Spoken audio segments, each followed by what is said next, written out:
मुच्यते पूर्णस्य पूर्णमादाय पूर्णमेवावशिष्यते। ओम शांति शांति शांति। नारायणाखिल गुरो भगवन् नमस्ते शिवाय नमः। शिवलिंगाय नमः। तन्मे मनः शिव संकल्पमस्तु। सर्वे भवन्तु सुखिनः। श्री राम जय राम जय जय राम। श्री राम जय राम जय जय राम। श्री राम जय राम जय जय राम।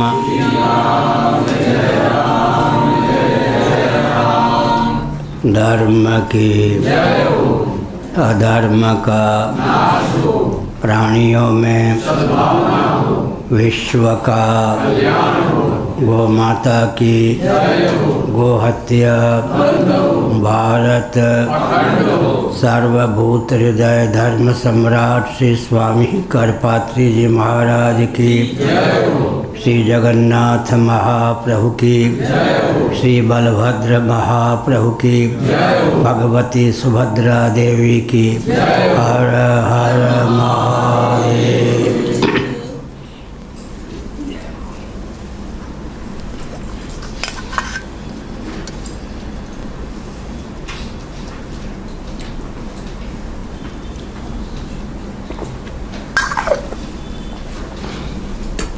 बैठना हो तो बैठिए।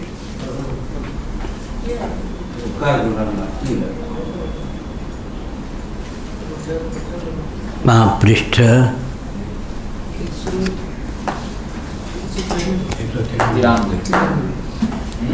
188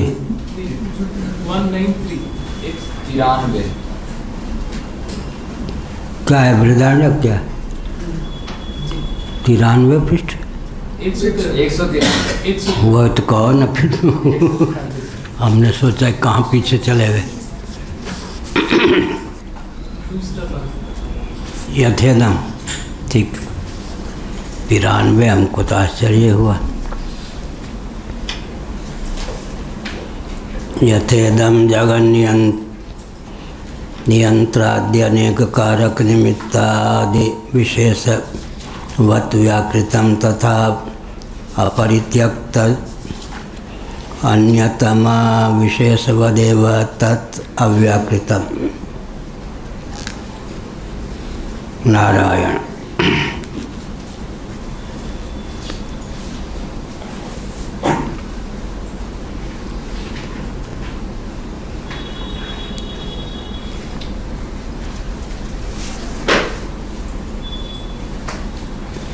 इदम जगत, यह जो दृष्टिगोचर जगत है, दृश्य कोटि प्रविष्ट है, भाष्य है, कार्यात्मक।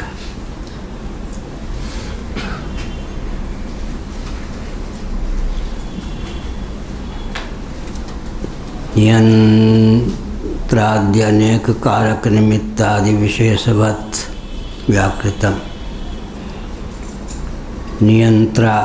नियंता परमात्मा है।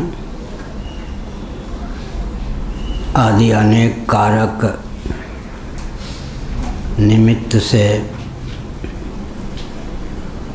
व्याकृत हुआ है, प्रकट है, व्यक्त है। विशेष शब्द का प्रयोग किया।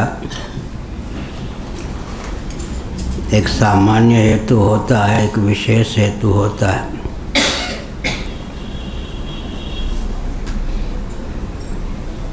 जगत कहने पर कार्यात्मक प्रपंच का बोध होता है। हम बिछा लो ठीक।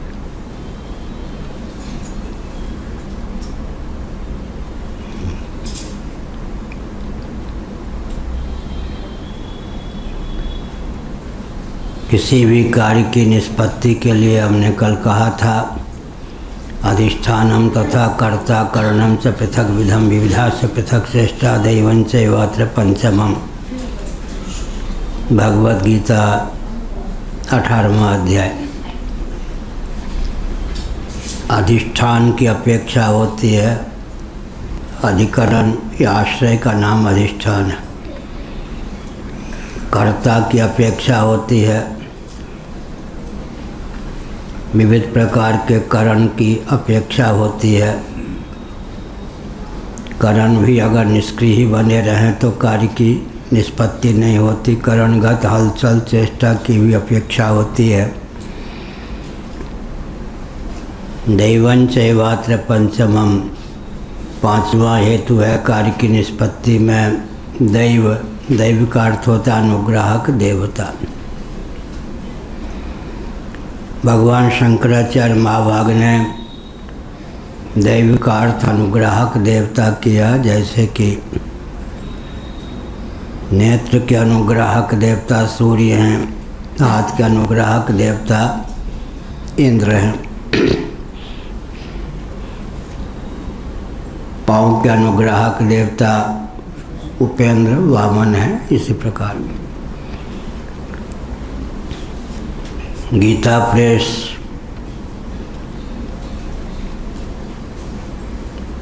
से जो श्री जयदयाल जी आदि की टीका प्रकाशित है, उसमें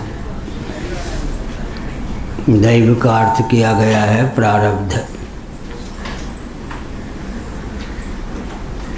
दैव शब्द का अर्थ प्रारब्ध भी होता है। भाग्य, अदृष्ट, प्रारब्ध, इनका नाम भी दैव है। लेकिन श्री शंकराचार्य जी ने जो प्रकरण के बल पर अनुग्राहक देवता अर्थ किया वह बहुत परिपुष्ट है। कारण क्या है?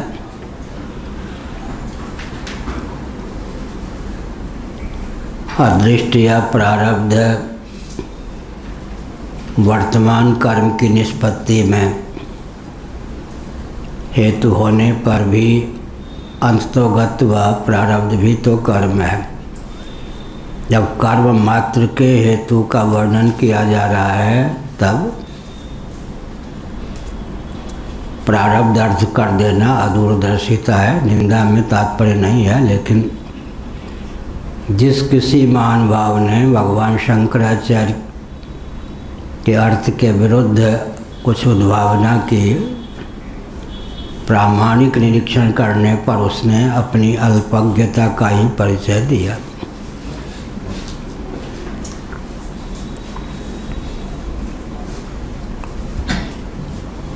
तो दैवं चैवात्र पंचमम का अर्थ अनुग्राहक देवता।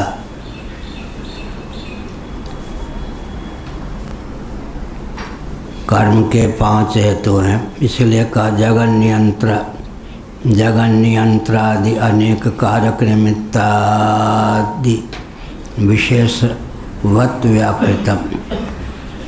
विशेषवत बने विशेष से संपन्न होकर ही व्याकृतम व्याकृत है। जगत व्याकृत है।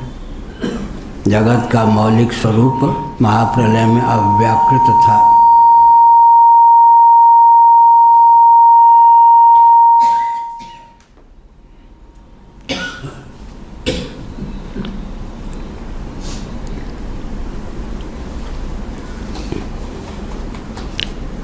व्याकृत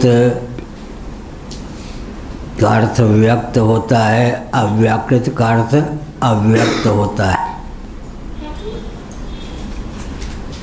जो कुछ व्याकृत है, व्यक्त है, उसके मूल में अव्याकृत या व्यक्त को स्वीकार करने की आवश्यकता है। कई बार हमने इस प्रकरण के संदर्भ में कहा, अव्यक्तादीनि भूतानि व्यक्त मध्यानि भारत, अव्यक्त निधनान्येव तत्र का परिदेवना।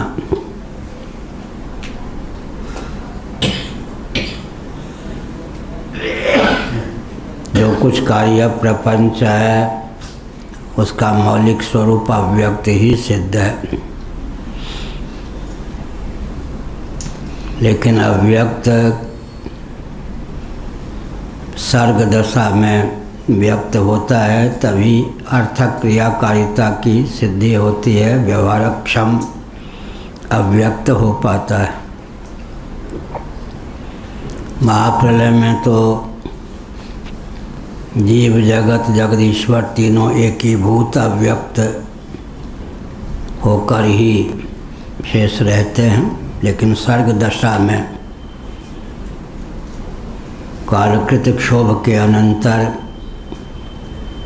जीव जगत और जगदीश्वर तीनों विभक्त होकर अर्थक क्रियाकारिता के संपादक सिद्ध होते हैं।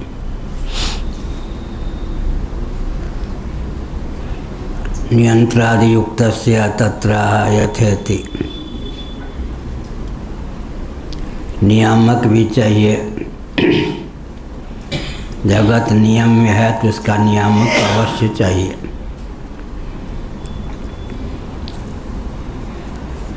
उदाहरण के लिए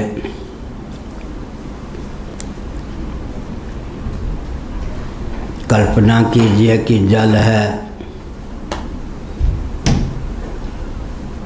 अब जल को स्वतः विवेक कहाँ प्राप्त है कि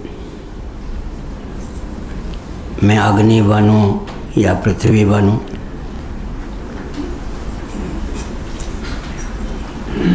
गए देवता लोग। अच्छे महात्मा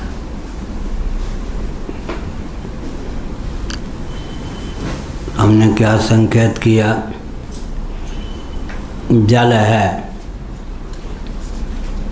जल को कहाँ विवेक प्राप्त है कि वह पृथ्वी बने या अग्नि बने? क्या जल में दोनों प्रकार की क्षमता का सन्निवेश है, तो पृथ्वी भी बन सकता है, अर्थात अपने में सन्निहित कार्य विशेष को अभिव्यक्त भी कर सकता है, और वह कारण भावापन्न होकर अग्नि भी बन सकता है। इसलिए नियामक चाहिए। वो नियामक भगवान सर्वज्ञ हैं, सर्वशक्तिमान हैं, सर्वेश्वर हैं। भगवान को यह पता है कि यह प्रलय का अवसर है या सर्ग का। अगर उत्पत्ति का समय है तो भगवान जल को पृथ्वी के रूप में परिणत करते हैं, जल से पृथ्वी को अभिव्यक्त कर देते हैं। अगर प्रलय का प्रकरण प्राप्त है तो जल को अग्नि में विलीन कर देते हैं। कभी कार्य कारण भावापन्न होता है, कभी कार्य तत्वांतर का प्रयोजक होता है, कार्यांतर का साधक होता है। इस प्रकार जो सार्थक कारण भावापत्ति या कार्य भावापत्ति, वह तो बिना सर्वज्ञ सर्वशक्तिमान जगदीश्वर के संभव नहीं है। तत्राह यथेति, यथा इदम जगत का भाष्यकार भगवान ने।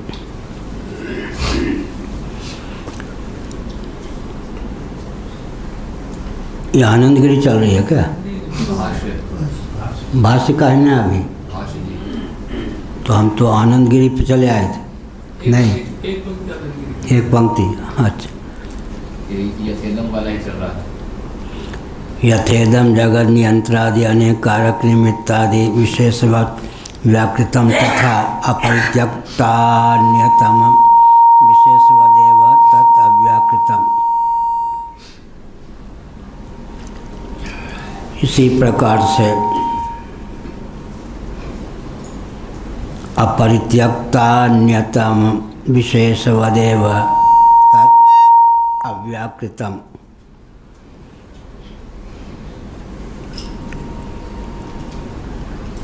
अपने में कार्य को संजो कर ही प्रलय की दशा में परमात्मा तत्व अव्यक्त भावापन्न होकर शेष रहता है। या उस समय अव्याकृत होकर शेष रहता है यह अभिप्राय।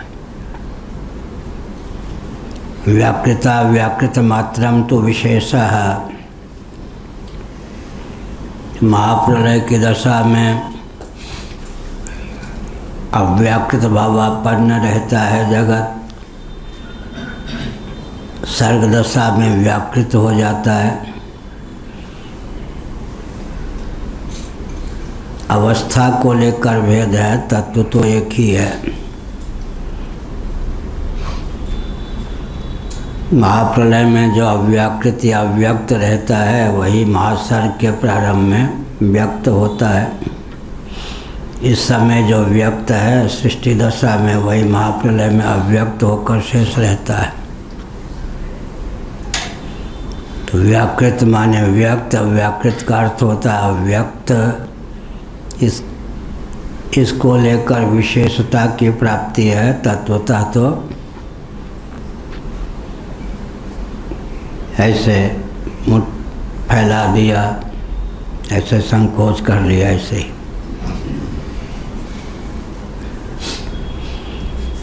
जगत की जो संकुचित अवस्था है, बीजावस्था, उसी का नाम अव्याकृत अव्यक्त है। वह महाप्रलय में शेष रहता है। अव्याकृत का जो विकसित स्वरूप है,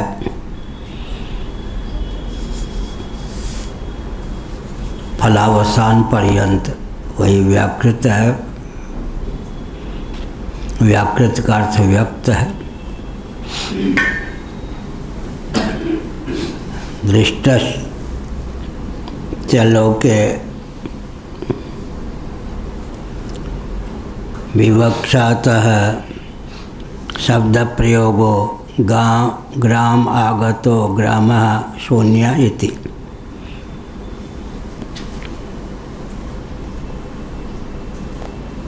शक्त्यनुरोधम दृष्टान्तयितुं च शब्दः। शक्ति के अनुरोध से दृष्टश्च लोके, लोक में यह तथ्य अनुभव के बल पर परिलक्षित है, दृष्टिगोचर है। विवक्षातः शब्द प्रयोगः। विवक्षा का अर्थ होता है वक्ता के बोलने की भावना।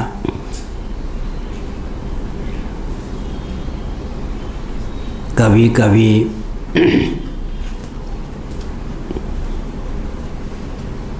सुसंस्कृत वाणी न होने के कारण विप्लव हो जाता है।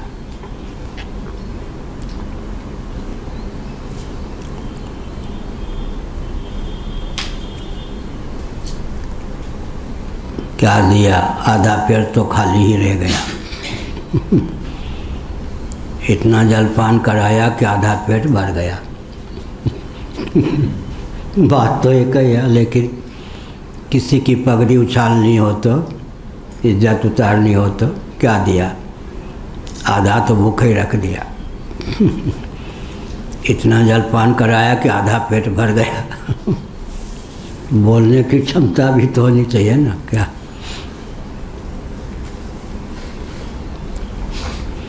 इसीलिए कहा विवक्षा से शब्द का प्रयोग होता है लोक में भी। ग्राम आगता है, ग्राम शून्य है। बस बस गांव आ गया, या गांव तो शून्य है।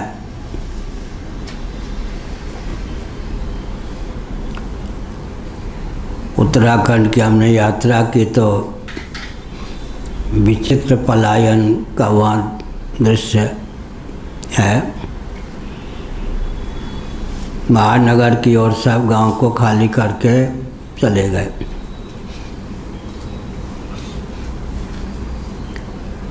अब चीन को अच्छा अवसर मिल गया है कि पूरा उत्तराखंड उसकी मुट्ठी में आ जाए। इधर मुख्यमंत्री जी, प्रधानमंत्री जी, गृह मंत्री जी, रक्षा मंत्री जी का ध्यान है भी या नहीं, वही लोग जाने। गुप्तचर ठीक से रिपोर्ट देते या नहीं, वो गुप्तचर जाने। लेकिन हमने तो बहुत दयनीय स्थिति देखी। महानगर की ओर भगे जा रहे हैं, पलायन, ग्राम शून्य। सब गांव शून्य हो गए। बताते हैं वो जो उत्तराखंड में पहाड़ी आदि पर अब लोग नहीं रह गए, जहाँ भी पहले रहते थे वो सब नीचे आ गए हैं और सब दूर दूर चले गए शहरों में। वही देहरादून आदि की ओर आ गए, देहरादून की ओर, और सब विधर्मी लोग वहाँ पर छा गए हैं। वही विधर्मी तो फिर क्यों चूकेंगे। इसलिए हमने कहा ग्राम शून्य। भगवान शंकराचार्य ने लिखा, ग्राम आगता है, ग्राम शून्य।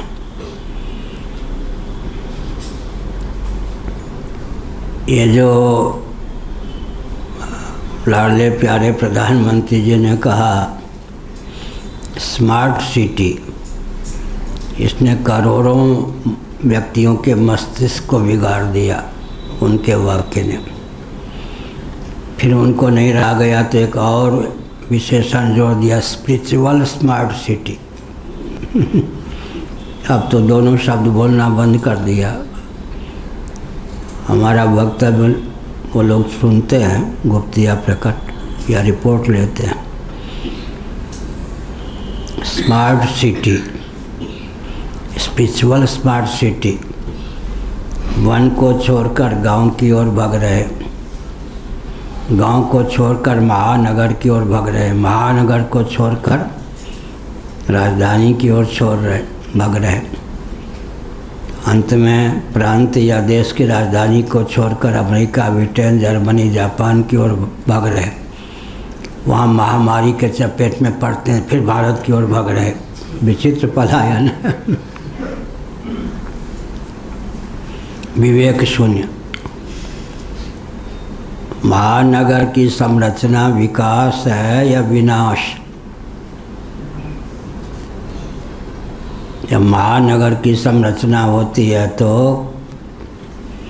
महानगर में शुद्ध मिट्टी नहीं, शुद्ध पानी नहीं, शुद्ध प्रकाश नहीं, शुद्ध पवन नहीं, प्रचुर आकाश नहीं, शुद्ध मनोभाव नहीं, शुद्ध मुस्कान नहीं, इतने दुर्गुण, संयुक्त परिवार नहीं। और संयुक्त परिवार का लोप होते ही सनातन शास्त्र सम्मत आचार विचार का विलोप हो जाता है। तो विकास का अर्थ क्या हुआ आजकल? संतान उत्पन्न करने और भोजन करने तक मानव जीवन की सीमा, यही ना? ये विनाश है या विकास?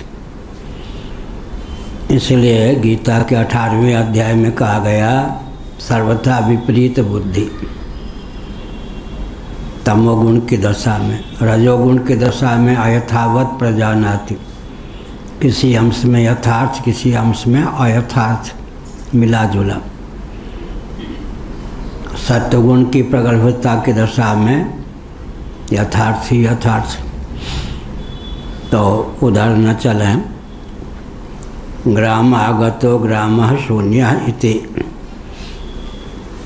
विवक्षावसात प्रयोक्ता कहता है गांव आ गया, गांव शून्य है।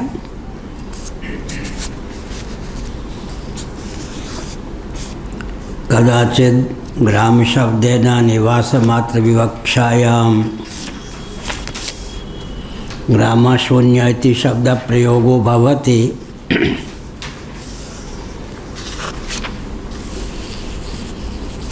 कभी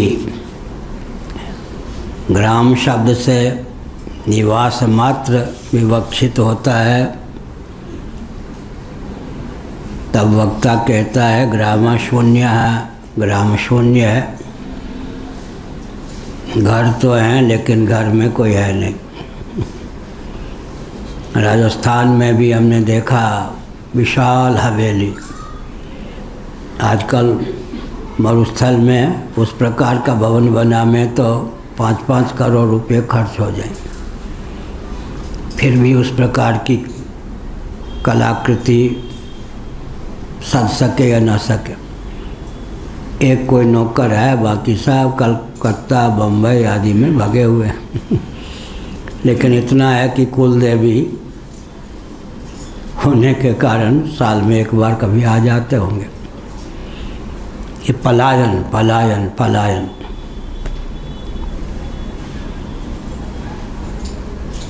जहाँ हो व्यक्ति वहीं राम राज्य बनाने का प्रयास करे, धर्म राज्य बनाने का प्रयास करे। अब पूरा प्रांत के प्रांत छोड़ छोड़ के भागने लगेंगे तो अराजक तत्व वहाँ आकर के बसे बिना नहीं रहेंगे। ये विकास का जो बवाल दिया है, महानगर में रहना विकास है, यही तो विनाश है। कदाचित निवासी जन विवक्षायाम ग्राम आगता। कभी कहते हैं ग्राम शून्य, इस प्रकार के शब्द का विन्यास करते हैं। कदाचित निवास जन विवक्षायाम, ग्राम हरा भरा है, गांव में लोग रहते भी हैं, यह अभिप्राय है। मिथिलांचल की व्यवस्था अच्छी इसलिए है क्योंकि वहाँ परंपरा से हर घर में कुलदेवी प्रतिष्ठित होते हैं। कुलदेवी को नगर आदि में ले नहीं जाते, पिंड के रूप में, मिट्टी के पिंड के रूप में। इसलिए 2-3 व्यक्ति हर परिवार में रहता है। नौकरी चाकरी के लिए कोई बाहर गया, समय पे आ जाता है। मुंडन है, यज्ञोपवीत है, यह सब संस्कार फिर गांव में कुलदेवी के सानिध्य में, कुलदेवता के सानिध्य में ही होता है। इतना ठीक है। कुलदेवी कुलदेवता होने पर यह लाभ हुआ या नहीं? गांव का उच्छेद नहीं हो पाता। और जिनके यहाँ कोई कुलदेवी नहीं, कुलदेवता नहीं, वो तो अपना गांव छोड़ के ही भाग जाते हैं महानगर की ओर।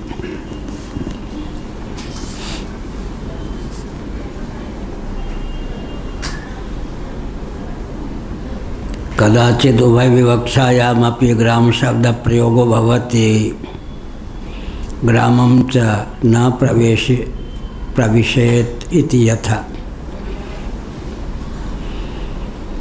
कभी कभी दोनों दृष्टियों से प्रयोग होता है ग्राम शब्द का,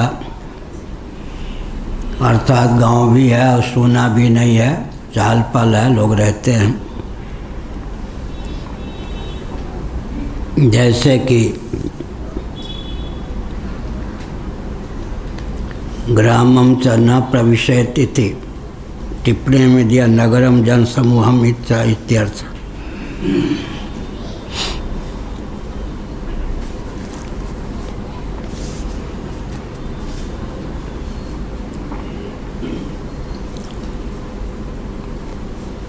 तद्वत् यापि जगत इदम अव्याकृतम व्याकृतम च इत्यभेद विवक्षायाम आत्मानात्मनोर्भवति व्यपदेश। इसी प्रकार से विवक्षावसात प्रकरण के अनुसार तद्वत् यापि जगत इदम अव्याकृतम व्याकृतम च इति अभेद विवक्षायाम। जगत का ही 2 रूप होता है,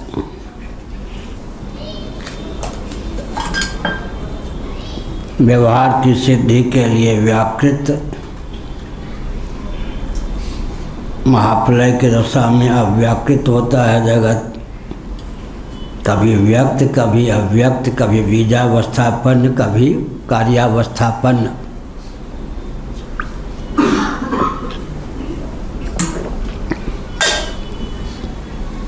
कभी हिम रूप में, बर्फ रूप में जल, कभी पिघला जल, कभी जमा हुआ घृत, कभी पिघला हुआ घृत। घृत तो दोनों ही है। उसी प्रकार जगत तो दोनों ही है, कार्य कोटि का जगत और अव्याकृत अर्थात अव्यक्त भावापन्न कारण कोटि का जगत।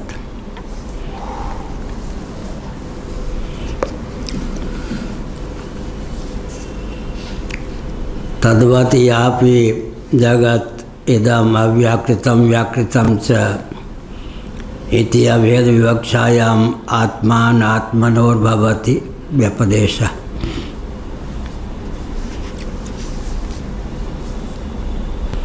अव्याकृत दशा में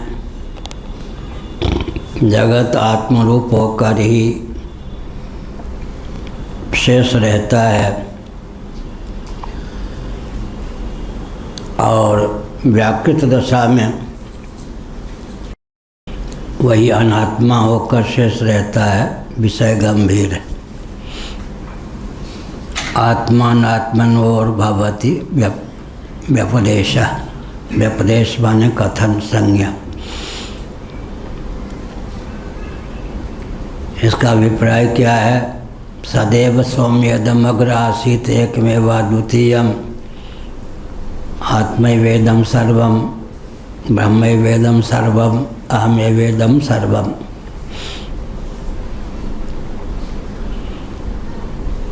जब बीजावस्थापन होता है जगत तो मानव आत्मरूप होता है। जब व्यक्त हो जाता है तब अनात्म कोटि का हो जाता है। एक ही तत्व कर्ता और कर्म, दृष्टा और दृश्य, आत्मा और अनात्मा दोनों रूपों में उल्लसित। अब प्रश्न उठता है कि जो आत्मा है वो कभी अनात्मा हो जाए, कैसे संभव है? जो अनात्मा है वो कभी आत्मा हो जाए, कैसे संभव है? आत्मा तो आत्मा ही है, अनात्मा तो अनात्मा ही है।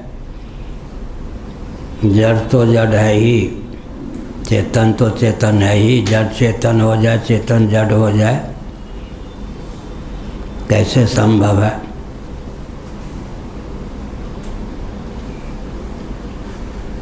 तो महाप्रलय की दशा में छांदोग्य श्रुति 6 अध्याय सदैव सौम्यदम अग्र आसीत एकमेवा द्वितीयम।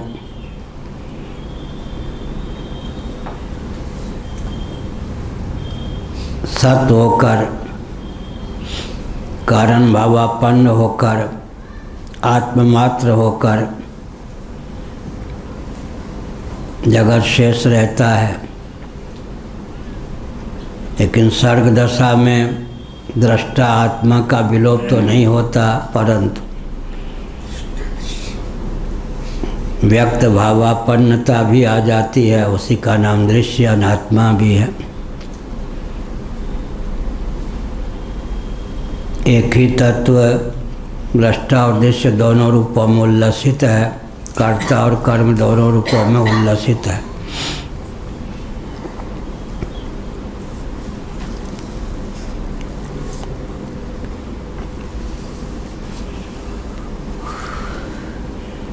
शब्द स्पर्श रूप रसगंध को आत्मा के रूप में उद्भाषित करने की क्या विधा होगी? पंचदशी प्रकरण 1। शब्द भाष्य है, अनात्मा है। स्पर्श भाष्य है, अनात्मा है। रूप भाष्य है, अनात्मा है। रस भाष्य है, अनात्मा है। गंध भाष्य है, अनात्मा है।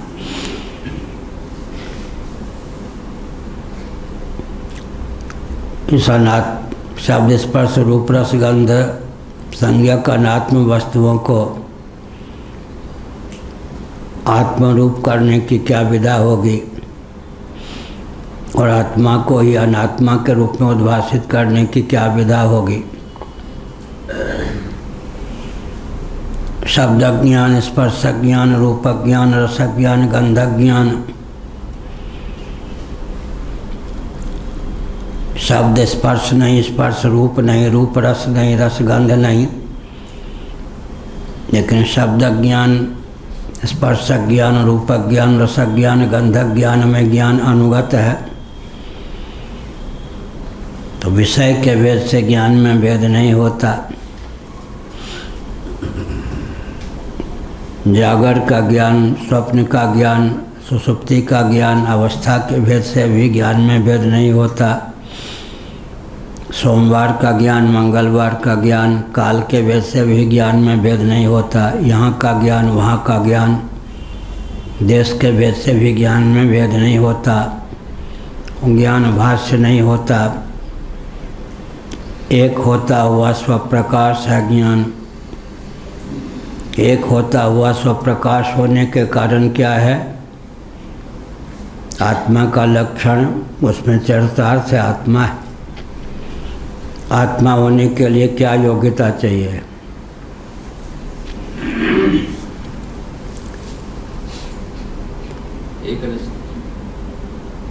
एक होता हुआ स्वप्रकाश,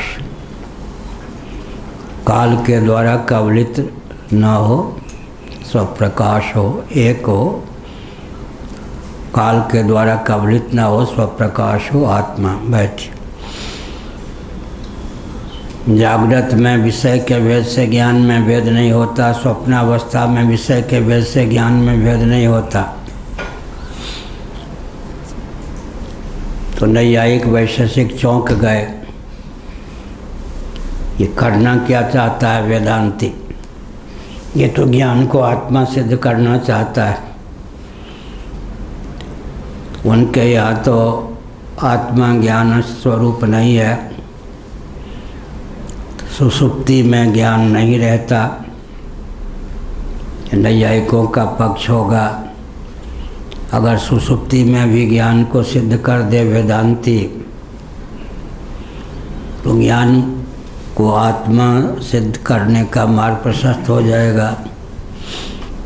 अनुव्यवसाय घटमहम जानामि, घट विषय ज्ञानवान हम।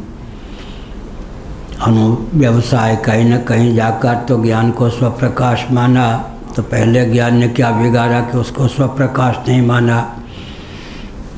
ज्ञान को आत्मा सिद्ध करने के लिए तीनों अवस्थाओं में उसकी विद्यमानता अपेक्षित है।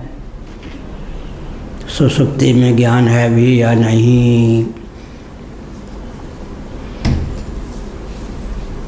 तो नींद टूटने के बाद सुखमहम अस्वाप्सम न किंचित अवेदिसम मामप्यहम नाज्ञासिसम।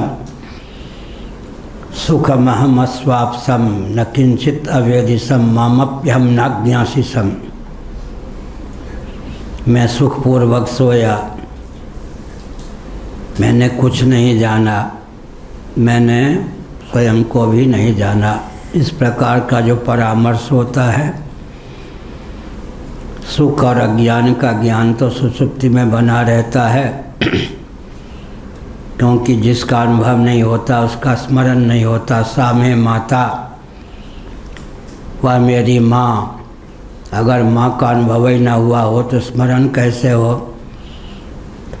व्युत्थान दशा में प्राप्त परामर्श के अनुसार सुषुप्ति में सुख और अज्ञान विषय ज्ञान होता है। श्री जयमंत जी बहुत बढ़िया कहते थे, डॉक्टर इंदिरा झा जी के पिताजी, मुझे इतना पता है कि मैं कुछ नहीं जानता, मैं अज्ञानी हूँ। अब जिसने अज्ञान को जान लिया, सबको जान लिया, सबका बीज कौन है? अज्ञान। सुषुप्ति में गए कोटि प्रविष्ट कौन है? सुख भी है और अज्ञान भी है। तो सुषुप्ति में भी सुख विषयक अज्ञान विषयक ज्ञान रहता है। लेकिन विशेष बात क्या है? अहम से अतिक्रांत भूमि में जो सुख होगा वह दुख विहीन ही हो सकता है। क्या अहम से अतिक्रांत भूमि में आत्मा का स्वरूप क्या होगा? सुख का क्या स्वरूप होगा? हमारे पूज्य गुरुदेव का ग्रंथ अहमर्थ, उसमें इन तथ्यों को उद्भाषित किया गया। उसका सारांश हमने कोई अहमर्थ नामक अहम पर हमारा ग्रंथ है, उसमें हमने लिखा। गाढ़ी नींद में आत्मा नहीं है तो नहीं कह सकते। गाढ़ी नींद में ज्ञान नहीं है, यह भी नहीं कह सकते। ज्ञान की आत्मरूपता कैसे होगा? कह लो। आत्मरूपता हो गई। ये हुआ तत्, ये हुआ त्वम, ये हो गया असि।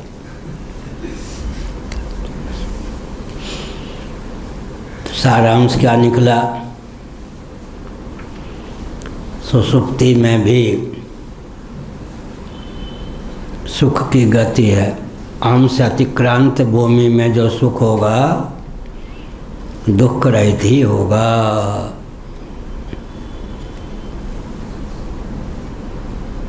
मियाँ की दौड़ मस्जिद तक, द्वंद्वों की दौड़ अहमिति तक। अहमिति के शांत हो जाने पर द्वंद्व की प्राप्ति नहीं होती।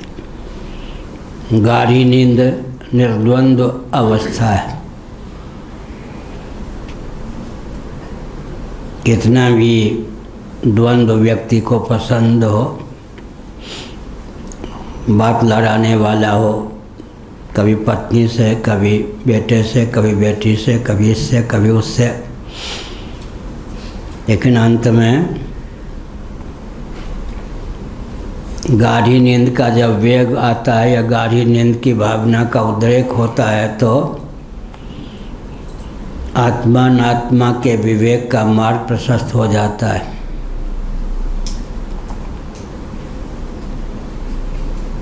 घर इत्यादि को भी देखना व्यक्ति पसंद नहीं करता, चाहे करोड़ों रुपए की हवेली क्यों ना हो। बाग इत्यादि की बात छोड़ दें, पत्नी आदि को भी देखना पसंद नहीं करता, बेटे आदि को देखना नहीं पसंद करता। यह भी दूर की बात रही। अपना श्री विग्रह कितना भी दिव्य हो, अंत में इससे भी आँख मीच लेता है। इंद्रियां फुदकती रहें वो भी पसंद नहीं, इंद्रियों से भी आँख मीच लेता है, दृष्टि मोड़ लेता है। अंतःकरण भी फुदकते रहें पसंद नहीं, मन बुद्धि चित्त अहंकार से भी उपरत हो जाता है। प्राण बहुत प्यारा है, प्राण स्पंदन को भी बुलाएगा, तब नींद आएगी। आगे चल के सुख बहुत प्यारा है, लेकिन विषयजन्य आनंद अगर बना ही रहे तो तृप्ति होगी, भोक्ता भोग और भोग्य। तृप्ति होगी तो द्वैत होगा, द्वैत होगा तो श्रम होगा, श्रम होगा तो खालिस प्योर निरतिशय आनंद नहीं होगा। विषयजन्य आनंद भी व्यक्ति को पागल बना देता है। विषयजन्य आनंद से अगर कृतार्थता हो तो कम्युनिज्म ही विजयी हो जाए। कम्युनिज्म की धारा में बहने वाले व्यक्ति के मत पर, सिद्धांत पर, वाद पर, तंत्र पर गाढ़ी नींद का वेग ही पानी फेर देता है। कैसे फेर देता है? तो गाढ़ी नींद का जब वेग आता है तब देहात्मवादी कम्युनिज्म की धारा में बहने वाला गाढ़ी नींद का जब वेग आता है तब फिर अपने को भी बुलाकर सोने की आवश्यकता होती है नहीं। विषयजन्य आनंद को भी का रसिक होता है। विषयजन्य आनंद ही अगर कृतार्थ करने में समर्थ हो तो जिसको विषयजन्य आनंद भरपूर प्राप्त है उसका आनंद लेता रहे, चस्का लेता रहे। औरों की तो बात किया, ब्रह्मा जी को कितना आनंद प्राप्त है। मनुष्याम मानुषानंद, फिर मानुष गंधर्वानंद, फिर होते होते होते होते इंद्र को प्राप्त आनंद, फिर उससे ऊंचा सतगुण अधिक बृहस्पति को प्राप्त आनंद, विराट को प्राप्त आनंद, होते होते अंत में ब्रह्मा जी को सर्वाधिक आनंद प्राप्त है। उन ब्रह्मा जी का आनंद भी जिस पे झक मारता है वो आत्मस्वरूप आनंद है। इसका अर्थ क्या हुआ? गाढ़ी नींद का वेग ही विषयजन्य आनंद पर पानी फेर देता है और देहात्मवाद पर पानी फेर देता है। कम्युनिज्म पर पानी फेरने के लिए तो गाढ़ी नींद का वेग ही पर्याप्त है। कम्युनिस्टों सावधान, जो वाद तंत्र मत 24 घंटे भी टिक न सके उसका आलम्बन लेकर कोई कैसे समुन्नत हो सकता है, प्रमुदित हो सकता है।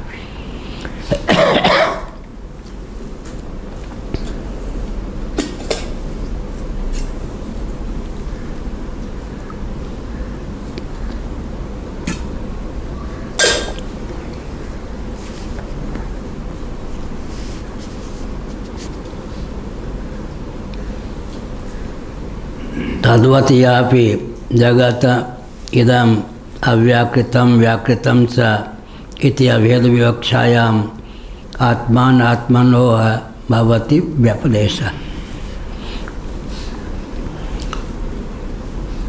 अव्यक्त अव्याकृत दशा में आत्मा है, व्याकृत दशा में उसी का नाम अनात्मा हो जाता है।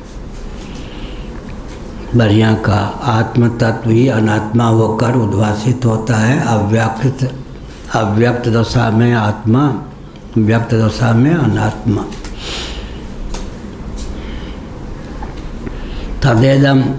तथेदम जगत उत्पत्ति विनाशात्मकम इति केवल जगत व्यपदेश है। यह जो जगत है उत्पत्ति और विनाश से युक्त है, यहाँ पर केवल जगत का उल्लेख किया गया है, क्योंकि कार्य कोटि का, व्यक्त कोटि का जो पदार्थ होगा उसमें केवल जगत का लक्षण चरितार्थ होगा, आत्मा का लक्षण चरितार्थ नहीं होगा।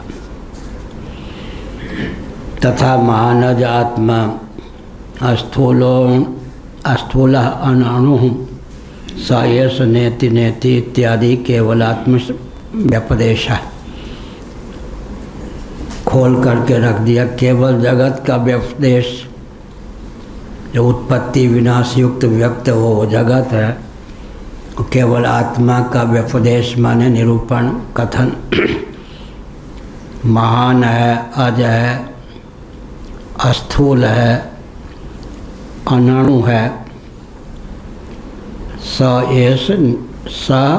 एष वह यह, नेति नेति इत्यादि, न इति न इति, न इति नहीं यह, न इति नहीं यह। योग वासिष्ठ में 3 बार नेति शब्द का प्रयोग है। नेति नेति नेति। बृहदारण्यक आदि में यहाँ पर 2 बार नेति शब्द का प्रयोग है, ना इति। दोनों उचित है, दोनों परिपूर्ण है विवक्षावसात। कार्य प्रपंच के लिए 1 बार 9 का प्रयोग निषेध के लिए, स्थूल प्रपंच। दूसरे बार जो कारण प्रपंच या सूक्ष्म प्रपंच उसके लिए नियति है।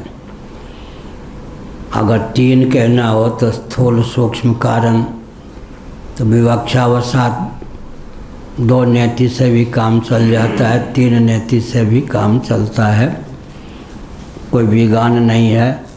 तात्पर्य तो दोनों का एक ही, चाहे नेति नेति नेति कहें, चाहे नेति नेति कहें।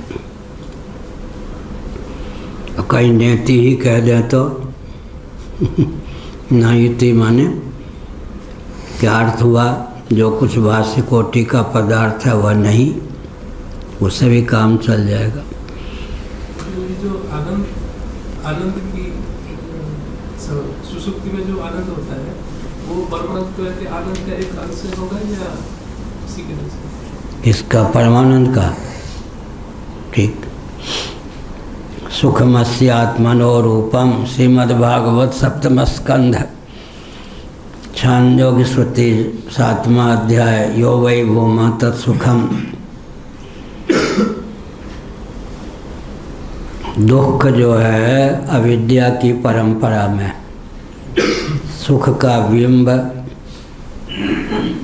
आत्मा ही है, दुख का बिंब अज्ञान है। आत्मा सच्चिदानंद है ना, तो गीता 13वां अध्याय। इच्छा द्वेष सुखम दुखम संघात चेतना धृति है तत्क्षेत्रम। केवल सुख को लेकर क्या बोलेंगे? सुखम क्षेत्रम। सुख जो है क्षेत्र है, अनुभाव्य हो गया तो क्षेत्र हो गया, अनुभव स्वरूप हो गया तो क्षेत्रज्ञ हो गया। क्या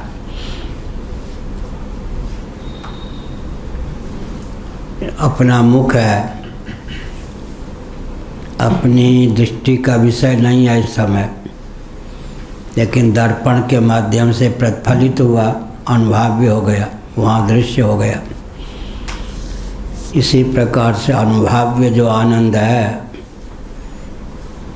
अभिव्यंजक संस्थान सापेक्ष है, अभिव्यंग्य जो आनंद है अनुभव स्वरूप है, वो आत्मा ही है। सुख स्वरूप तो आत्म तत्व ही है। सत्व गुण के योग से उसकी अभिव्यक्ति होती है। तत्र सत्वम निर्मलत्वात् प्रकाशक मनामयम। सत्वगुण जो शुद्ध सत्वगुण जो है सुखरूप आत्म तत्व का अभिव्यंजक संस्थान।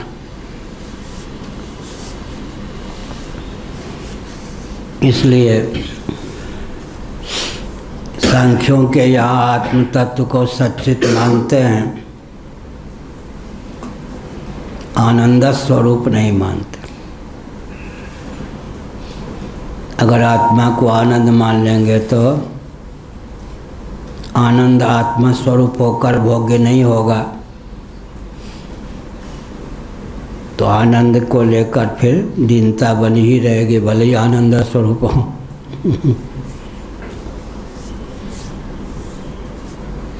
सांख्यवादी आत्मा को सच्चित मानते हुए भी आनंद नहीं मानते।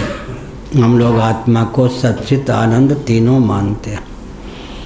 तो हमारे यहाँ आनंद भोग्य कैसे होगा? आनंद हो और भोग्य ना हो, और आनंद हो और भोग्य हो।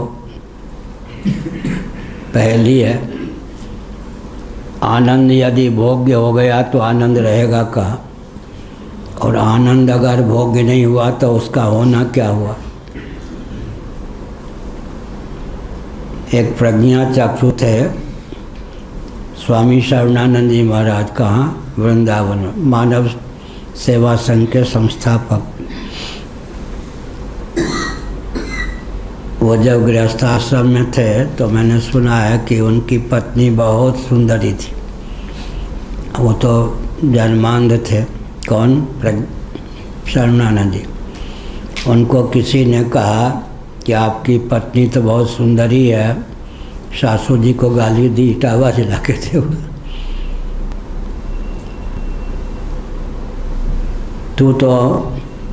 तूने अपने बेटी का क्या क्या बनता डाल?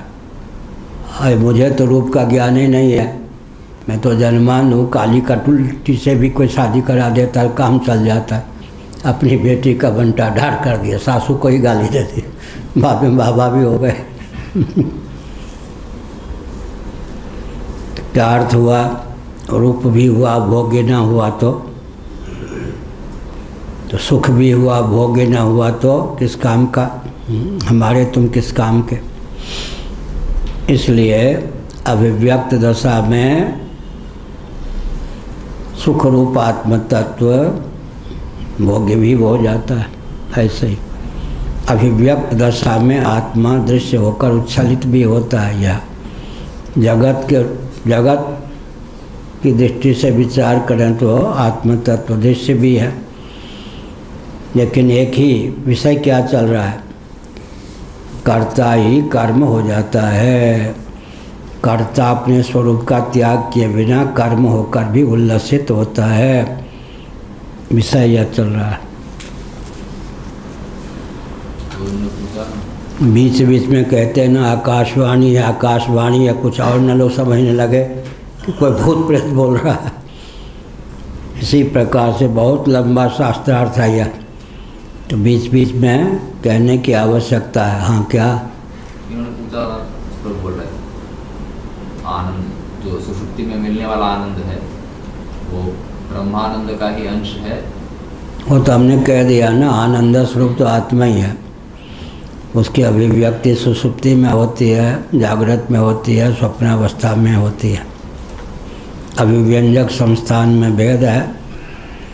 अविद्यावृत्ति के माध्यम से सुषुप्ति में होती है उसकी अभिव्यक्ति, अंतःकरण वृत्ति के माध्यम से जागृत और स्वप्न में। ये भी मैंने कहा कि सत्वगुण जो है आनंद का अभिव्यंजक है। परसों मैंने कहा था कि फिर प्रश्न उठता है कि गाढ़ी नींद तो तमोगुण की प्रगल्भता है, लेकिन गाढ़ी नींद में सुख का अनुभव होता है। तभी परामर्श नींद टूटने पर सुखम अस्वापसम इस प्रकार की संबित उत्पन्न होती है, इस प्रकार का परामर्श होता है या इस प्रकार का स्मरण होता है।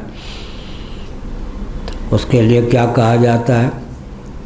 गाढ़ी नींद के अव्यवहित पूर्वक क्षण में, परसों मैंने कहा था या कल, मृदुशय्या इत्यादि के माध्यम से गद्दा बढ़िया हो, ऐसा वहाँ जरा एसी आदि की व्यवस्था भी हो। उस समय क्या होता है, मन शांत और समाहित हो जाता है। शांत और समाहित मन पर सुख स्वरूप आनंद दस स्वरूप आत्म तत्व प्रतिफलित हो जाता है। उसके बाद नींद आ जाती है। तो मैंने उदाहरण दिया था, बद्रीनाथ में पांडुकेश्वर आदि के जो किसान होते हैं वो आते हैं, जो कि फसल कर जाते हैं। जब बद्रीनाथ जी का पट हिमपात के कारण बंद हो जाता है, पांडुकेश्वर के किसान लोग भी नीचे चले जाते हैं। फसल तैयार होकर उसको ढक लेती है बर्फ रानी, हिम से वो आच्छादित हो जाता है, लेकिन वो फसल विगलित नहीं होता। हिम से आच्छादित होने पर भी क्या होता है, परिपुष्ट हो जाता, पकता जाता है। पक के तैयार हो जाता है, बर्फ पिघल जाए, बद्रीनाथ जी का पट खुल जाए, फिर पांडुकेश्वर आदि के जो किसान होते हैं वो खेत क्या फसल अपना ले जाते हैं काट करके। ऐसे ही गाढ़ी नींद के अव्यवहित पूर्वक क्षण में जो आनंदाकार वृत्ति बनती है, सौषुप्त तमस के द्वारा आच्छादित हो जाने पर भी अंतर्गर्भित वह आनंद विद्यमान रहता है। इसलिए गाढ़ी नींद में आनंद की अनुभूति होती है। ये सब है सिद्धांत। कहाँ लिखा है? पंचदशी में।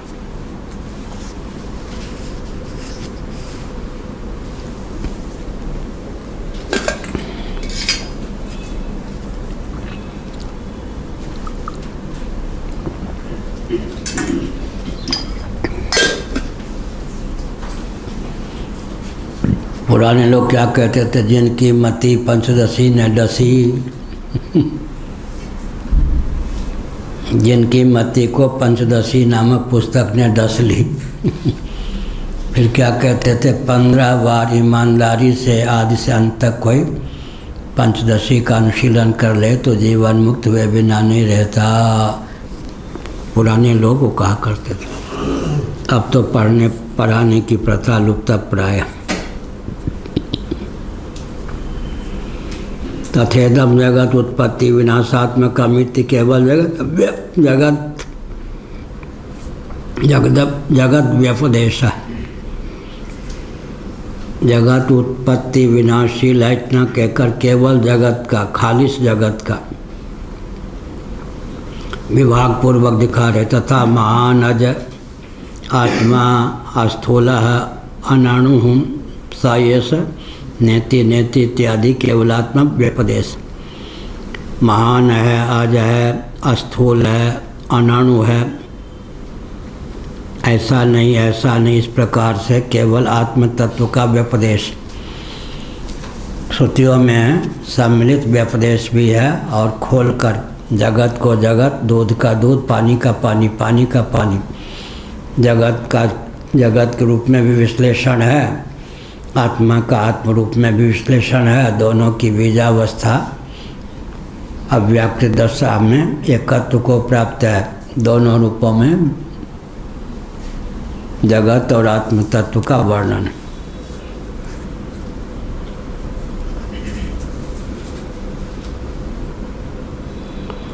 ननु परेण व्याकर्त्रा व्याकृतं सर्वतो व्याप्तं सर्वदा जगत् स कथम यह प्रविष्ट परिकल्प्यते। अब पूर्व पक्ष प्राप्त हुआ। ननु परेण व्याकर्त्रा व्याकृतं सर्वतो व्याप्तं सर्वदा जगत, तो पर तत्व है, परमात्म तत्व है। व्याकर्त्रा व्याकरण करने वाला, जगत रूप से स्वयं को विस्तृत करने वाला, जगत की संरचना करने वाला, वह तो सर्वव्यापक है, सर्वतो व्याप्तम सर्वदा जगत, जगत को बिल्कुल व्याप्त किए हुए स्थित है। स कथम यह प्रविष्टः विकल्प्यते अनेन जीवेन आत्मनानुप्रविश्य नाम रूपे व्याकरवाणी आदि स्थलों पर ध्यान केंद्रित किया। वह कैसे प्रवेश करता है? बिल में सर्प का प्रवेश हो सकता है, वन में हाथी का प्रवेश हो सकता है, ग्राम में सियार का या व्यक्ति का प्रवेश हो सकता है। इस कक्ष में आकाश का प्रवेश क्या होगा? आकाश में ही तो कक्ष की संरचना हुई है, कक्ष में आकाश का प्रवेश क्या होगा? तत्सृष्ट्वा तदेवानुप्राविशत् अनेन जीवेन आत्मनानुप्रविश्य नाम रूपे व्याकरवाणी आदि श्रुतियों को सामने रखकर दृष्टिगोचर बनाकर प्रश्न उठा। तो हमने परसों या कल कहा था, श्रीमद्भागवत में बहुत अच्छा उत्तर है। प्रागेव विद्यमानत्वात्, पहले से ही विद्यमान है। आकाश की विद्यमानता में ही कक्ष की संरचना हुई, इसलिए मानो कक्ष बन जाने पर आकाश ने कक्ष में प्रवेश किया, अर्थात पूर्व प्रविष्ट का ही केवल अनुवाद है, प्रवेश किया पूर्व विद्यमान का ही। अथवा प्रकारांतर से कहते हैं एक सामान्य रूप से व्याप्ति है, एक विशेष रूप से व्याप्ति है। पंचदशीकार विद्यारण्य स्वामी जी ने इस तथ्य को उद्भाषित करते हुए कहा, क्या कहा? अभिव्यंजक संस्थान की चमत्कृति पर भी कार्य निर्भर करता है। सब शरीर है, जब आत्मा को परमात्मा को व्यापक मानते हैं तब सब शरीर अवच्छिन्न भी आत्मतत्व हुआ या नहीं? अवच्छेदवाद से ही काम चल जाए तो आभासवाद की अतिरिक्त आवश्यकता क्या? क्या आपने विषय उठाया? अवच्छेदवाद से ही काम चल जाए तो अतिरिक्त गौरव युक्त आभासवाद या प्रतिबिंबवाद को मानने की क्या आवश्यकता? बोलो भाई। अवच्छेदवाद से ही काम चल जाए तो अतिरिक्त आभासवाद या प्रतिबिंबवाद को मानने की आवश्यकता क्या बैठी? इसका उत्तर किसने दिया है? पंचदशीकार विद्यारण्य स्वामी जी ने। क्या दिया? पिछले दिनों हमने कहा कि 6 वो दार्शनिक आत्मा को व्यापक ही मानते हैं। नैयायिकों का आत्म तत्व व्यापक होता हुआ स्वरूप से अनेक है, वैशेषिकों का आत्म तत्व व्यापक होता हुआ स्वरूप से अनेक है, सांख्यों का आत्म तत्व व्यापक होता हुआ स्वरूप से अनेक है, शेश्वर सांख्यवादी योगियों का आत्म तत्व व्यापक होता हुआ स्वरूप से अनेक है, और वेदांतियों का आत्म तत्व भी स्वरूप से व्यापक होता हुआ अनेक है। अब अंतर क्या है? बाकी जो 5 दार्शनिक हैं वे आत्मा को व्यापक मानते हैं स्वरूप से असंख्य भी मानते हैं। शंकराचार्य जी व्यापक मानते हैं, औपाधिक धरातल पर अनेक मानते हैं, तत्वतः एक ही मानते हैं। तो शंकराचार्य का कथन है कि औपाधिक भेद से काम चल सकता है तो स्वाभाविक भेद मानने की क्या आवश्यकता। जब हम घट मठ आदि के कारण आकाश को अनेक मान सकते हैं तो स्वाभाविक आकाश में भेद मानने की आप क्या आवश्यकता। अनेकत्व की सिद्धि तो उपाधि भेद से ही संभव है, इसलिए आत्म तत्व व्यापक होता हुआ एक। तब प्रश्न उठा कि शवावच्छिन्न आत्मा है, पर सब में वो कोई हरकत ऐसी नहीं है, लेकिन अंतःकरणावच्छिन्न जो आत्म तत्व है, इतने चाल पर सब तो उसी को लेकर है। अवच्छेदक मात्र से काम चले तो सब भी अवच्छेदक है, अंतःकरण भी अवच्छेदक है। दोनों की अवच्छेदकता में क्या अंतर हुआ। तो बहुत अच्छा दिया। स्फटिक के गिलास बना लो कोई। स्फटिक मणि होती है ना, स्फटिक होता है ना, जलपात्र बना लीजिए स्फटिक के, फिर क्या होगा। या हाँ, स्फटिक का जलपात्र बना लीजिए, या मपना बना लें। पहले होते थे ना, 1 किलो चावल 2 किलो 1 सेर 2 सेर ऐसे। तो बांस का बना लिया, काष्ठ का बना लिया मपना, स्फटिक का बना लिया। दोनों में क्या अंतर हुआ। मान लीजिए स्फटिक के एक पात्र में या बांस के एक पात्र में या काष्ठ के एक पात्र में आधा किलो गेहूँ आता है, तो वो दृष्टि से तो बराबर ही काम किया उसने। लेकिन स्फटिक में प्रतिफलन की क्षमता है, जबकि काष्ठ और बांस के मपने में वो क्षमता नहीं है। इसी प्रकार से अवच्छेदकता तो अंतःकरण को लेकर और शरीर, स्थूल शरीर को लेकर भी तुल्य ही है, लेकिन स्थूल शरीर में वो क्षमता नहीं है कि अपने द्वारा अवच्छिन्न चैतन्य को प्रत्येक जीव कर दे या ईश्वर कर दे। अंतःकरण वो क्षमता है कि उसे जीव रूप से उद्भासित कर दे। माया में वह क्षमता है कि उसे जगदीश्वर रूप से अभिव्यक्त कर दे। तो अभिव्यंग की अभिव्यक्ति अभिव्यंजक के ऊपर निर्भर है। अभिव्यंग की अभिव्यक्ति अभिव्यंजक के ऊपर निर्भर। अभिव्यंग के तारतम्य से अभिव्यंजक की अभिव्यक्ति में तारतम्य होता है। जैसे विद्युत की अभिव्यक्ति बल्ब और बादल के अधीन है, और विद्युत की अभिव्यक्ति बल्ब और बादल के अधीन जहाँ है, वहाँ बल्ब और बादल के तारतम्य से विद्युत की अभिव्यक्ति में तारतम्य है। अंतःकरण भी अवच्छेदक है और सब शरीर भी, स्थूल शरीर भी अवच्छेदक है, लेकिन अवच्छेदक मात्र है स्थूल शरीर, जबकि अंतःकरण अवच्छेदक होता हुआ जीव रूप से अभिव्यंजक भी है। यह खासियत है, विशेषता है। अभी आएंगे।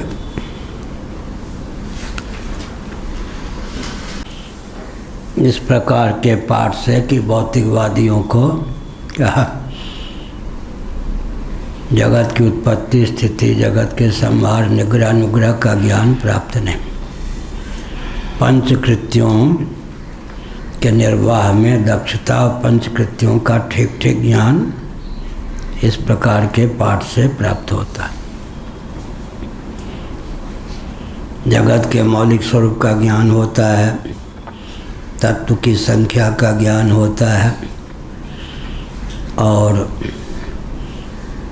भवसंतरण की विद्या प्राप्त होती है। व्यवहार में भी दक्षता प्राप्त होती है। साधक बाधक भाव का ज्ञान, वस्तु के रूपांतर का ज्ञान होने के कारण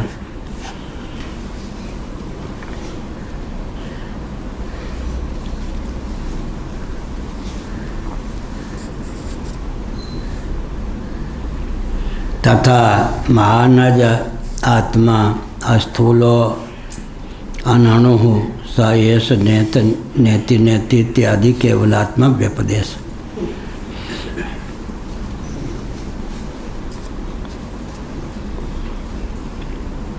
जो कुछ उत्पत्ति विनाशात्मक है वो जगत है,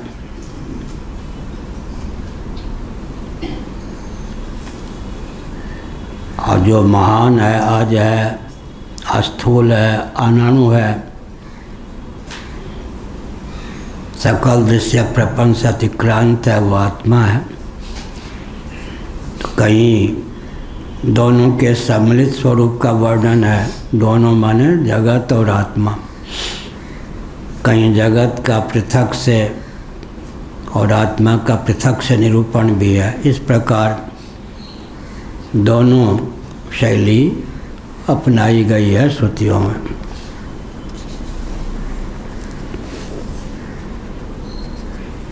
अब प्रश्न उठा कि ननु परेण व्याकर्त्रा व्याकृतम सर्वतो व्याप्तम सर्वदा जगत स कथम यह प्रविष्टः परिकल्प्यते। पर तत्व परमात्म तत्व है, व्याकर्त्रा व्याकरण करने वाला, विस्तार करने वाला, सृष्टा जिसको कहते हैं, वो अपने द्वारा व्याकृत माने व्यक्त भावापन्नता को प्राप्त होता है, जगत की संरचना करता है, स्वयं को ही जगत के रूप में उद्भाषित करता है, उसमें विद्यमान भी रहता है, व्याप्त होकर सर्वदा रहता है। तो जो पहले से ही विद्यमान है, अपनी विद्यमानता में ही जगत की संरचना करता है, जगत के क्षेत्रफल से जिसका क्षेत्रफल सर्वथा अतिरिक्त है, अधिक है, एक अंशेन स्थितो जगत जिसके बारे में कहा गया, भगवान ने कहा मेरे कल्पित एक अंश में जगत है, उसका प्रवेश कैसे हो सकता है, कथम यह प्रविष्ट है, वह इस शरीर में बाह्य जगत में प्रविष्ट कैसे होगा। जैसे बिल में सर्प घुस जाता है,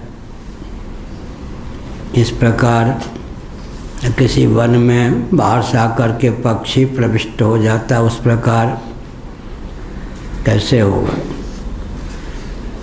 अप्रविष्टो हि देश परिच्छिन्नेन प्रवेष्टुम शक्यते। यथा पुरुषेण ग्रामादिर्नाकाशेन किंचिन नित्य प्रविष्टत्वात्। जो अब प्रविष्ट होता है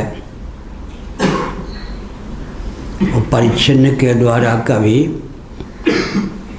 कोई परिच्छिन्न व्यक्ति उसमें प्रविष्ट हो जाता है। जैसे किसी नगर या गांव में प्रथम कोई प्रविष्ट हुआ हो, व्यक्ति गया हो,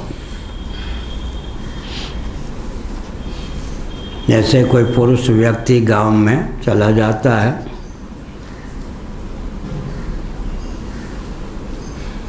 लेकिन न आकाशे न किंचित नित्यम नित्य प्रविष्टत्वात्, आकाश उसमें प्रविष्ट हो गया। वह गांव पहले आकाश से शून्य था, उसमें आकाश प्रविष्ट हो गया, ऐसा तो नहीं कह सकते, क्योंकि नित्य प्रविष्ट है। प्रागे विद्यमानत्वात्, आकाश की विद्यमानता में ही उस गांव की भी रचना हुई है। अब इस पर एक जैसी उत्तर पक्षी, पूर्व पक्षी, ऐसा विषय शास्त्रार्थ चलाया है शंकराचार्य ने। पाषाण सर्पादिवत धर्मांतरण इति चेत हो सकता है कि धर्मांतर को लेकर प्रवेश हुआ हो, मौलिक स्वरूप से प्रवेश न हुआ हो, यह भी हो सकता है। पाषाण सर्पादिवत धर्मांतरेण इति चेत। पाषाण जो है पत्थर को कहते हैं, पत्थर का जंगम रूपी सर्प है,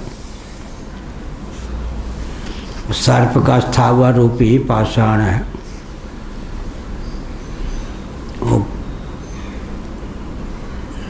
काशी का आश्रम है ना, खोदा गया तो कितना बड़ा अजगर निकला था,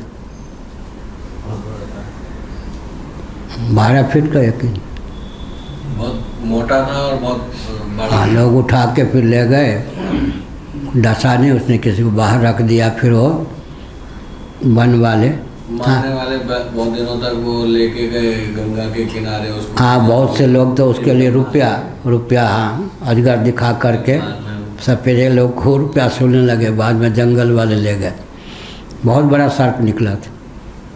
जहाँ प्रवचन होता वहीं जहाँ पाषाण होता वहाँ सर्प होता ही है।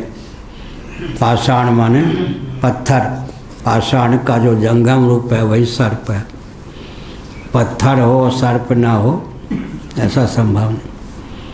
और कहीं हीरे जवाहरात गड़े हों और उसकी रक्षा में सर्प ना हो ऐसा भी संभव नहीं।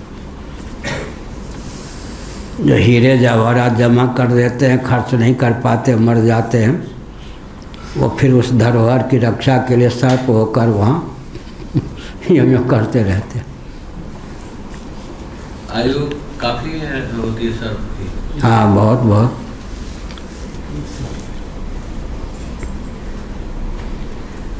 पाषाण का ही जंगम रूप सर्प है। पाषाण सर्पादिवत धर्मांतरेण। इसका अर्थ क्या है? पाषाण ही का धर्मांतरण ही सर्प है। और सर्प का मौलिक स्वरूप क्या है? पाषाण। जहाँ पाषाण होगा वहाँ सर्प होगा ही। तो ऐसा मनोविज्ञान भी शंकराचार्य का कितना तीव्र था। कहीं पत्थर है तो मान के चलिए सर्प अवश्य है।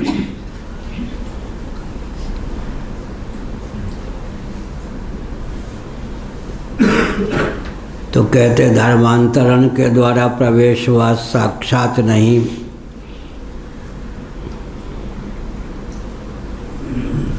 जैसे सर्प पाषाण से उत्पन्न होकर किसी बिल में प्रविष्ट हो जाए, ऐसे ही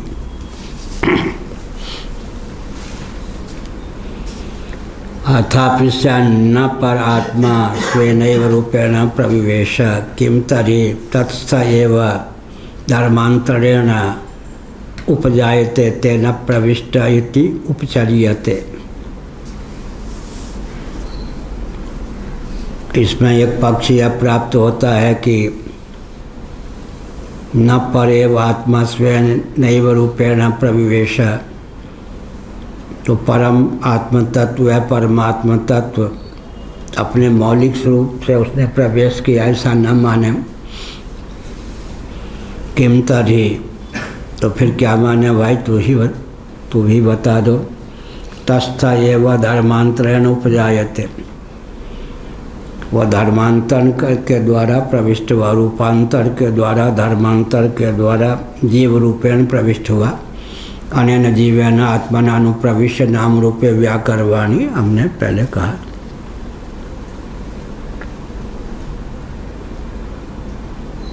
बहुत बढ़िया कहा शंकराचार्य ने। यथा पाषाणे सहजोऽन्तः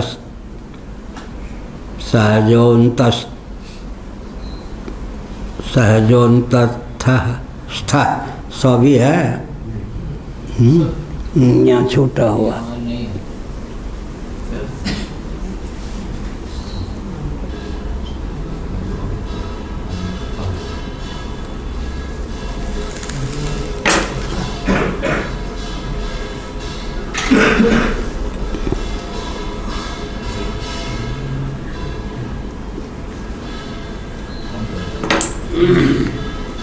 यथा पाषाणे सहजोन्तस्थ सर्पो नारिकेरे वा तोयम। बहुत बढ़िया।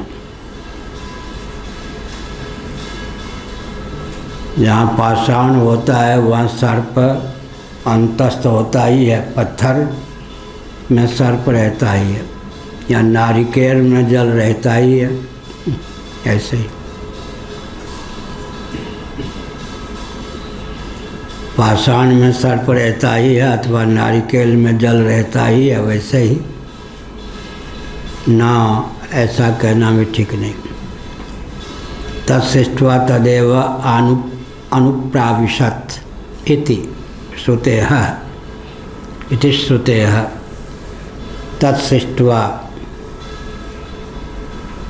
उसकी रचना करके तदेव अनुप्राविशत्, उसी में वह अपने मौलिक रूप से प्रविष्ट हो गया। जिसने रचना की स्वविरचित सृष्टि में, जगत में उसने प्रवेश किया, इस प्रकार की श्रुति है।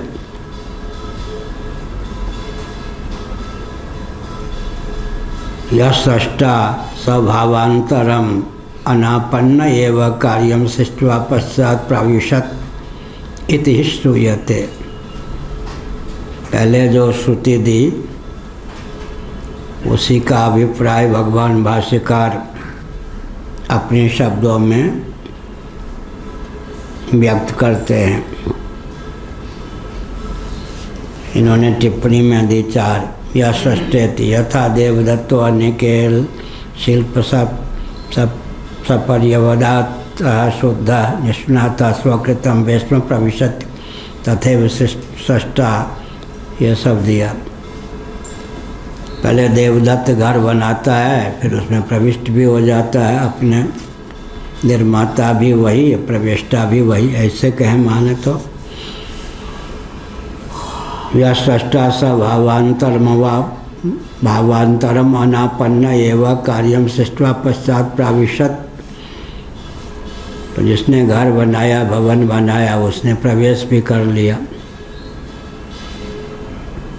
इति श्रूयते।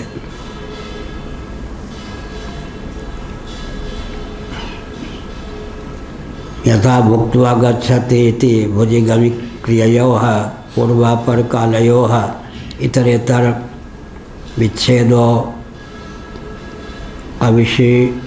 अविशिष्टश्च कर्ता तद्वत्यापि स्यान्न तु तथस्यैव भावान्तरेण उपजनन एतत् संभवति। यह कहा।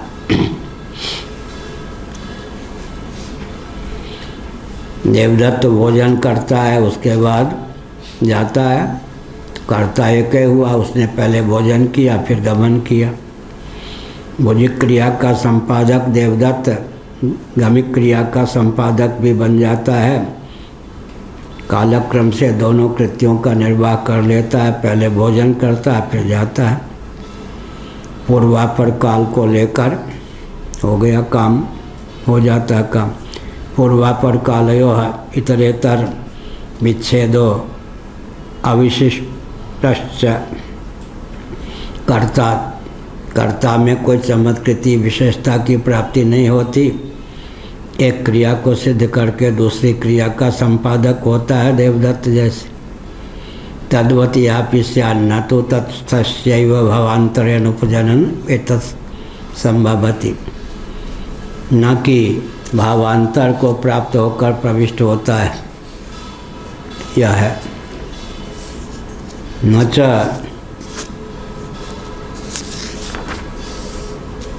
स्थानांतरेण वियुज्य स्थानांतर संयोग लक्षण प्रवेशो निरवयवस्य अपरिच्छिन्नस्य दृष्टः।